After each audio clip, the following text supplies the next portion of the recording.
Unacademy दे रहा है आपको Unacademy iconic subscription CSIR UGC net के लिए।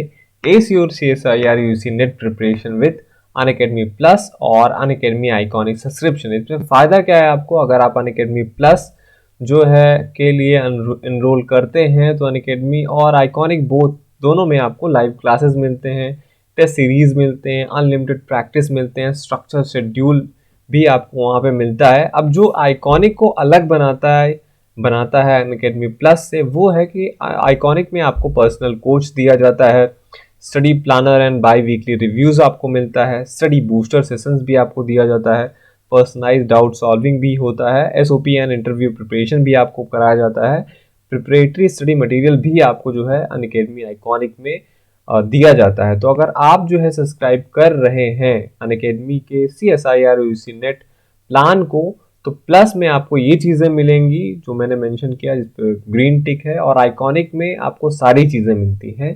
तो आप दोनों में से कोई एक चूज़ कर सकते हैं जिस अगर आपको लगता है कि आपको ज़्यादा हेल्प की ज़रूरत है, और इसका लिंक जो है इस वीडियो के डिस्क्रिप्शन में है। नेक्स्ट, अनअकैडमी एक्सेलरेट लाया है your chance to win 100% scholarship for CSIR UGC NET subscription. फरवरी 28 को संडे 12 बजे से लेकर 1:30 बजे तक यहाँ पे ये फिजिकल साइंसेस के लिए टेस्ट होगा आपका। आप इसके लिए भी इनरोल कर सकते हैं, लिंक इस वीडियो के डिस्क्रिप्शन में है, जहाँ पे 30 क्वेश्चन रैंक रहेगा आपका, और रैंक 1 2 को 100% स्कॉलरशिप मिलेगा सब्सक्रिप्शन पे, रैंक 3 से लेकर रैंक 3 जिसका रहेगा 75% स्कॉलरशिप रहेगा सब्सक्रिप्शन पे, rank 11 to 35 50% scholarship on subscription, and for rank 36 to rank 150 25% scholarship आपको मिलेगा सब्सक्रिप्शन पे। ऐसे ही सेम आपके पास चांस है कि आप अगर केमिकल साइंसेज वाले हैं तो यहाँ पे भी 28 फरवरी को ही संडे को 12 बजे से लेके 1:15 तक भी यहाँ पे आपको चांस है अनअकैडमी एक्सेलरेट में पार्ट लेने का, जहाँ पे आपको मौका मिल सकता है 100% स्कॉलरशिप आपको मिलता है CSIR UGC नेट के प्रिपरेशन के सब्सक्रिप्शन पे। ओके, यहाँ पे भी सेम चीज़ें हैं, रैंक 1 से रैंक 2 के लिए 100%, रैंक 3 टू रैंक 10 के लिए 75%, रैंक 11 के लिए रैंक 11 से रैंक 35 के लिए 50% scholarship, and for rank 36 to rank 150 you will get 25% scholarship on the subscription. तो लिंक जो है इनके जो है इस वीडियो के डिस्क्रिप्शन में है, आप जा सकते हैं अगर आपको अनअकैडमी प्लस, अनअकैडमी आइकॉनिक या इसमें पार्ट लेना हो या इसमें पार्ट लेना हो। Hello guys, welcome to channel masters of botany. Again बात करते हैं इकोलॉजी वाले लेक्चर के पार्ट 10 की। हम सॉल्व करा रहे हैं बनारस हिंदू यूनिवर्सिटी के 2008 से लेकर 2020 तक के आए हुए सारे क्वेश्चन की। अभी तक हम 130 जो है क्वेश्चन सॉल्व करा चुके हैं, उसका आंसर और एक्सप्लेनेशन दे चुके हैं। अब आते हैं क्वेश्चन नंबर 131 पे। क्वेश्चन नंबर 131 है, acid rain has a pH of. Acid rain का पीएच कितना होता है? तो एसिडिटी का मतलब पता है, 7 तो छोड़ दीजिए, 7 आपका जा रहा है न्यूट्रल के ऊपर, 7 एंड 7.6। अब बचता है कि एसिडिटी इतना कम होता है, 1.6 से कम होता है तो नहीं। आप हमेशा से याद रखिए करीब 4-5 के करीब है। ऑप्शन में क्या है? 5.7, हम जाएंगे 5.7 से, मतलब इतना का लगभग या इससे नीचे हो सकता है। When rain combines with sulphur dioxide और नाइट्रोजन डाइऑक्साइड, तब होता है आपका acid rain. Okay, 132, air pollutant photochemical oxidant include. अभी मैंने बहुत सारे क्वेश्चन जो पिछले भी है इसमें सारा हम पोल्यूशन के बारे में ही सारी था, जो इसका पार्ट 9 था आपका, वहां पे यहाँ पे भी आप देखेंगे जो फोटोकेमिकल ऑक्सीडेंट्स हैं वो क्या होते हैं। तो मैंने आपको बोला ओजोन आप हमेशा से याद रखिएगा, फोटोकेमिकल स्मॉग वगैरह में ओजोन रहता है, पैन रहता है, परऑक्सी एसिटिल नाइट्रेट रहता है। तो जो ये सारा कॉम्बिनेशन आपको ऑप्शन नंबर डी में मिलेगा। ओके, तो हम जाएंगे डी के साथ में। तो photochemical oxidants are secondary air pollutants form by the action of sunlight और nitrogen oxide and reactive hydrocarbon. तो वही सनलाइट में जो यूवी रेज होता है वो नाइट्रोजन ऑक्साइड से रिएक्ट करके, और जो रिएक्टिव हाइड्रोकार्बन होते हैं उनके प्रिकर्सर से रिएक्ट करके आपका बनाते हैं secondary pollutants which are ozone, peroxy acetyl nitrate and aldehydes etcetera. 133 पे आते हैं। सेकेंडरी पोल्यूटेंट क्या है? मैंने आपको बोला अभी कि जो प्राइमरी पोल्यूटेंट है, प्राइमरी पोल्यूटेंट डायरेक्ट सोर्स से निकलते हैं, ऐसे फॉसिल फ्यूल के कंबशन वजह से, मोटर व्हीकल से, इन सब से नाइट्रोजन ऑक्साइड हो गया ये सब, ठीक है। तो ये सारे आपके प्राइमरी पोल्यूटेंट हो गए। उसके बाद जब प्राइमरी पोल्यूटेंट निकलता है, एटमॉस्फेयर में आता है, फिर वो अदर गैसेस से रिएक्ट करके जो गैसेस बनती है उसको हम सेकेंडरी पोल्यूटेंट बोलते हैं। तो secondary pollutants are pollutants which form in the atmosphere, these pollutants are not emitted directly from a source. तो क्या है सेकेंडरी और प्राइमरी पोल्यूटेंट में डिफरेंस? जो सेकेंडरी पोल्यूटेंट होते हैं, प्राइमरी पोल्यूटेंट डायरेक्टली सोर्स से निकलते हैं, वही जो सेकेंडरी पोल्यूटेंट होते हैं ये डायरेक्ट सोर्स से नहीं निकलते हैं। ये सेकेंडरी पोल्यूटेंट प्राइमरी पोल्यूटेंट से बनते हैं। ओके, तो ओजोन हो गया, ओजोन इस वजह से एक सेकेंडरी पोल्यूटेंट है। 134 पे आते हैं, टीनी लिक्विड और solid particle floating in the air are known as. जो टीनी लिक्विड पार्टिकल्स होते हैं, सॉलिड पार्टिकल्स होते हैं, एयर में फ्लोट करते रहते हैं, उनको हम क्या टर्म देते हैं? Aerosols. Aerosols is a suspension of fine solid particle or liquid droplet in the air or another gas. Aerosols can be natural or anthropogenic. Examples of natural aerosols are fog, mist, dust, forex, exudates and geyser steam. अब जो यहाँ पे एक चीज आता है आपका grit जो है, क्ले पार्टिकल तो मान लो अलग चीज है। ग्रिट ये आप देखेंगे जब जो सीवेज होता है उसके ट्रीटमेंट में एक ग्रिट होता है, वहां पे आता है सीवेज ट्रीटमेंट जब आप पढ़ेंगे। जैक्सन कैंडल क्या है? The first formal measure of water turbidity. तो टर्बिडिटी को मेजर करने के लिए सबसे पहले जो मेथड आया था वो कौन सा था? जैक्सन कैंडल मेथड, ठीक। और टर्बिडीमीटर है एक्चुअली। टर्बिडीमीटर क्या है? Are used to measure the relative clarity of a fluid by measuring the amount of light scattered by particles suspended in the fluid sample. तो टर्बिडिटी मतलब कौन सा पानी से कौन सा कितना गंदा है, ये सब टर्बिडीमीटर से हम नापते हैं। जैक्सन कैंडल है क्या है? टर्बिडीमीटर। 135 पे आते हैं हम, green house effect is mainly due to increase in atmosphere. Green house effect जो है मेनली उसके लिए कौन सा गैस रिस्पॉन्सिबल है? नाइट्रोजन, ऑक्सीजन, कार्बन डाइऑक्साइड और सल्फर डाइऑक्साइड। तो अब अगर चार्ट देखेंगे ग्रीन हाउस गैस एमिशन का 2018 में, तो कार्बन डाइऑक्साइड 81% है। तो ग्रीन हाउस गैसेस में इसका अहम रोल है, इंपॉर्टेंट रोल है कार्बन डाइऑक्साइड का विथ 81%। उसके बाद इससे कम क्या आता है? मीथेन है, नाइट्रस ऑक्साइड है, फिर फ्लोरिनेटेड गैसेस है। 136 पे आते हैं, green house effects is mainly due to increase in atmosphere. ऊपर वाला इस सेम क्वेश्चन है, यही पूछा गया था, ठीक, रिपीटेड है ये, तो कार्बन डाइऑक्साइड ही होगा। Next 137, the function of ozone eight ground level is. Ozone आपको पता है कहां पे रहता है? स्ट्रेटोस्फीयर में रहता है, यूवी से प्रोटेक्शन करता है। पर ग्राउंड लेवल पे नहीं है, वो कहां पे है?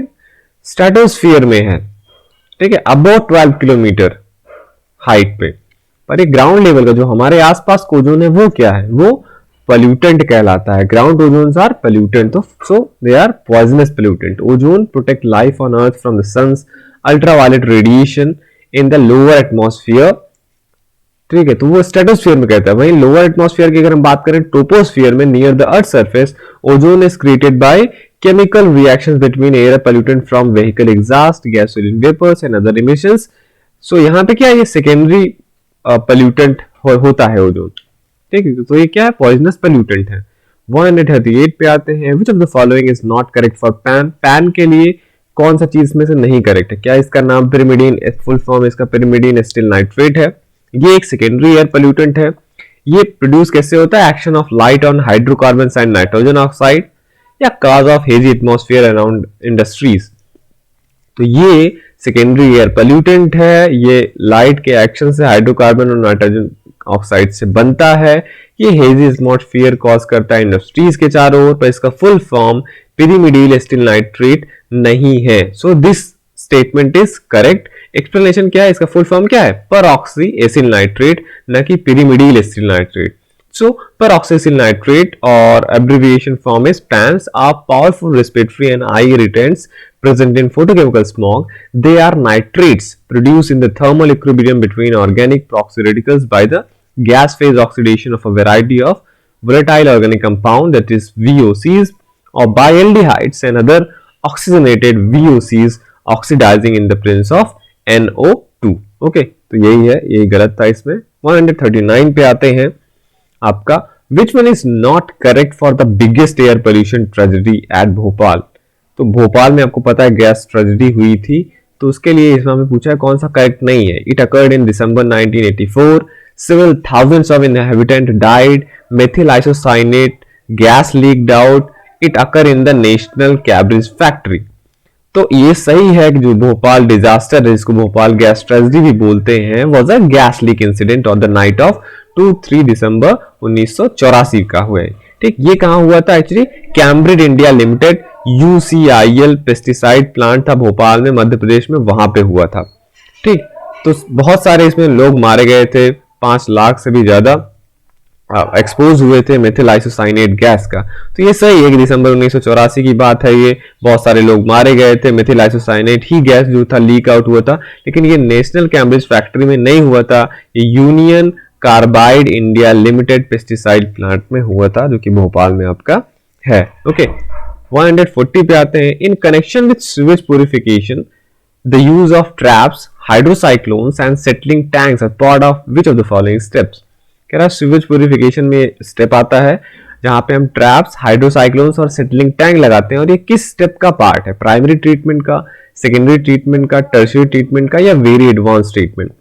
तो आंसर क्या है इसका? Correct A, primary treatment. Primary waste water treatment क्या है? Primary treatment of waste water involves sedimentation of solid waste within the water.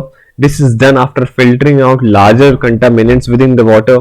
Wastewater is passed through several tanks and filtered that separate water from contaminants. The resulting sludge is then fed into digester in which further processing takes place. तो ये primary treatment में क्या है? Primary treatment में हम जो solid waste होते हैं उनको हम अलग करते हैं। सेकेंडरी वेस्ट वाटर ट्रीटमेंट में क्या होता है? यहाँ पे हम ऑक्सीडेशन करते हैं, जिससे हम प्यूरिफाई करते हैं वेस्ट वाटर को। और further tertiary waste water treatment आता है, ये लास्ट स्टेप होता है बेसिक वाटर मैनेजमेंट सिस्टम का। यहाँ पे हम फॉस्फेट और नाइट्रेट जो होता है वाटर सप्लाई से वो रिमूव करते हैं। ठीक है, तो ये जो ट्रैप्स, हाइड्रोसाइक्लोन्स और सेटलिंग टैंक्स का यूज होता है, ये सॉलिड वेस्ट को अलग करने के लिए होता है, और ये पार्ट है आपका प्राइमरी ट्रीटमेंट का। यहाँ पे ग्रिड लिखा है। ग्रिड क्या होते हैं? अभी पीछे आया था, सैंड, ग्रेवल, सिंडर, ये जो हैवी सॉलिड मटेरियल्स होते हैं, heavier than the organic biodegradable solids, इन्हें ग्रिड बोलते हैं। हाइड्रोसाइक्लोन है इसमें। हाइड्रोसाइक्लोन आप देखेंगे ये typically use to separate grit from the organics. तो ये ग्रिड विड को अलग करने के लिए सेपरेट होते हैं, ऐसा ये दिखता है। हाइड्रोसाइक्लोन का पिक्चर है ये। ओके, नेक्स्ट पे चलते हैं हम। The concentration of CO2 in the atmosphere is about, तो अब वही है, एटमॉस्फेरिक गैसेस का कंपोजिशन से क्वेश्चन आया है, इजी क्वेश्चन था। तो यहाँ पे आप देख सकते हैं इस चार्ट है, नाइट्रोजन सबसे ज्यादा होता है, उसके बाद ऑक्सीजन, फिर आता है पार्ट कार्बन डाइऑक्साइड का, जो होता है लगभग 0.03% या 0.04%, जो भी है। ठीक, तो option number D is correct. 142, which of the following has very little or no greenhouse effect in the atmosphere? इसमें से कौन सा जो ग्रीन हाउस इफेक्ट नहीं कॉज करता है? तो ग्रीन हाउस इफेक्ट आप देखेंगे तो ग्रीन हाउस गैसेस में मीथेन है, नाइट्रस ऑक्साइड है, कार्बन डाइऑक्साइड है, ओजोन है, CFCs है, कार्बन मोनोऑक्साइड है, सल्फर डाइऑक्साइड है। पर इनमें से आपका नाइट्रोजन गैस जो है, जो हमारे कॉमनली एटमॉस्फेयर में 78% होता है, वो ग्रीन हाउस इफेक्ट के लिए रिस्पॉन्सिबल नहीं होता है। तो नाइट्रोजन जो गैस है आपका, ये नॉर्मली हमारे एटमॉस्फेयर में होता है, इसका ग्रीन हाउस इफेक्ट से कोई रिलेशन नहीं होता है। Question number 143, biological magnification is concerned with. Biological magnification से आप क्या समझते हैं? ये माइक्रोस्कोप में जो आईपीस है उसके पावर से रिलेटेड है, या ये increasing size of organism from bacteria to angiosperm और मैमल्स? क्या ये साइज के बारे में बात हो रही है कि बैक्टीरिया से एंजियोस्पर्म या मैमल्स जो साइज इंक्रीज होता है, इसको हम बायोलॉजिकल मैग्निफिकेशन बोलते हैं? या increase concentration of toxic material from primary producers to top carnivore in an ecosystem? या ये क्या है? Increasing efficiency of energy conservation by plants. तो बायोलॉजिकल मैग्निफिकेशन का मतलब आपको पता होगा, अगर आप टर्मिनोलॉजी पे जाएंगे तो धीरे धीरे बड़ा करने का। तो बायोलॉजिकल मैग्निफिकेशन, इसको शॉर्ट टर्म में हम बायो मैग्निफिकेशन भी बोलते हैं। ये क्या है? Is any concentration of a toxin, जैसे कि पेस्टिसाइड्स हैं, in the tissue of tolerant organism at successively higher levels in a food chain. जो भी आप टॉक्सिन का यूज करते हैं, मान लीजिए DDT वगैरह हो गया, ठीक है, तो ये जो पेस्टिसाइड हम यूज करते हैं, ये मान लीजिए हम प्लांट्स पे छिड़कते हैं, ठीक है, हमें प्लांट को डेड कराना है, ठीक है। पर ये जो होता है धीरे धीरे हमारे फूड चेन में आ जाता है और ये सक्सेसिवली हायर ट्रॉफिक लेवल पे इनका कंसंट्रेशन जो है बढ़ता हुआ चला जाता है, अक्यूमुलेट होता चला जाता है। इस प्रोसेस को हम बायोलॉजिकल मैग्निफिकेशन कहते हैं। तो करेक्ट ऑप्शन क्या होगा? Increasing concentration of toxic material from primary producers to top carnivores in an ecosystem. अब प्राइमरी प्रोड्यूसर्स में कैसे पहुंचेगा ये? जब आप कोई भी पेस्टिसाइड यूज करते हैं लोअर अमाउंट में, वो प्लांट जो है उन्हें अब्सॉर्ब कर लेता है और फिर उसको हर्बीवोर्स खाते हैं, हर्बीवोर्स को कंज्यूमर्स लेंगे, प्राइमरी कार्निवोर्स, ठीक है। उसके बाद सेकेंडरी, ऐसे से वो हायर ट्रॉफिक लेवल, इवन हम जो है जैसे हम फूड लेवल पे टॉप पे आते हैं। तो ह्यूमंस में भी ये जो टॉक्सिन्स हैं ये धीरे धीरे अक्यूमुलेट होता जाता है। तो ये बायोलॉजिकल मैग्निफिकेशन होता है। Question number 144, the zone of atmosphere which contain protective ozone layer is known as. अभी मैंने आपको बताया कि ओजोन कहां पे रहता है। ओजोन दो टाइप का होता है, एक तो स्ट्रेटोस्फीयर में पाया जाता है जो ऊपर है 12 किलोमीटर। अगर आप यहां से अर्थ के सरफेस से जोड़ेंगे तो 12 किलोमीटर आप ऊपर जाएंगे, उसके बाद आपको क्या मिलता है? ओजोन का लेयर मिलता है, जो ये हमें सन के हार्मफुल रेडिएशन से बचाता है, जैसे कि अल्ट्रावायलेट रेडिएशन हो गया। बाकी एक ओजोन आपका ग्राउंड लेवल में मिलता है, अर्थ सरफेस पे नॉर्मल सिटीज वगैरह में आपको मिल जाएंगी, जो कि एक पोल्यूटेंट है। तो बात यहाँ पे हुई प्रोटेक्टिव ओजोन लेयर की, हार्मफुल ओजोन की बात नहीं हुई। हार्मफुल ओजोन लेयर जो अर्थ सरफेस पे पाया जाता है ट्रोपोस्फियर पे, जो स्ट्रेटोस्फियर पे पाया जाता है, ये आपका प्रोटेक्टिव ओजोन लेयर है जो कि हमें यूवी रेडिएशन से बचाता है। और ये जो हमारा ओजोन लेयर है ये कहाँ पे होगा? स्ट्रेटोस्फियर पे होगा। इस फिगर में आप देख सकते हैं, ये हुआ आपका अर्थ सरफेस, ठीक। अर्थ सरफेस पहले ट्रोपोस्फियर आता है, फिर स्ट्रेटोस्फियर आता है, फिर मेसोस्फियर आता है, फिर थर्मोस्फियर आता है। धीरे धीरे ये आप समझ लीजिए, देखिए एल्टीट्यूड लिखा है माइल्स में, 5, 10, 15 इधर एल्टीट्यूड है, इधर भी एल्टीट्यूड किलोमीटर्स में इधर लिखा हुआ है, तो ठीक है। तो ये देखिए यहाँ पे 12 के ऊपर आप चले जाएंगे, ये ओजोन लेयर है मेन कंसंट्रेशन, और यहाँ पे माउंट एवरेस्ट का हाइट लिखा है, ठीक, 8.85 किलोमीटर। तो ये यहाँ पे आपका समझ लीजिए माउंट एवरेस्ट से काफी उसका डबल हाइट पे यहाँ पे ओजोन लेयर होता है। Question number 145, brown air pollution is generated in traffic congested cities due to. कह रहा जो ब्राउन एयर पोल्यूशन होता है आपका उन सिटीज में जहां पे ट्रैफिक ज्यादा होता है, वो किसके लिए होता है? मतलब किसके लिए, कौन सी गैस उसके लिए रिस्पॉन्सिबल है? तो ये एक्चुअली क्वेश्चन पूछा गया है फोटोकेमिकल स्मॉग से। फोटोकेमिकल स्मॉग की बात हो रही है यहाँ पे। ब्राउन एयर पोल्यूशन जो है is form by primary pollutants such as hydrocarbons and nitrogen oxide. तो इसके लिए नाइट्रोजन ऑक्साइड रिस्पॉन्सिबल है। जो कंजेस्टेड ट्रैफिक वाले सिटीज हैं वहां पे फॉसिल फ्यूल कंबशन से नाइट्रोजन ऑक्साइड्स निकलते हैं जो एटमॉस्फेयर में डिस्चार्ज किया जाता है, ओके। और फिर ये जो होते हैं रिएक्ट करते हैं, और भी जो गैसेस हैं प्रेजेंट हमारे एटमॉस्फेयर में, उससे सेकेंडरी पोल्यूटेंट वगैरह बनते हैं, और फिर हमारा बनता है फोटोकेमिकल स्मॉग, ओके, जो ब्राउन एयर पोल्यूशन भी कहलाता है, जिसे हम ब्राउन हेज भी कहते हैं।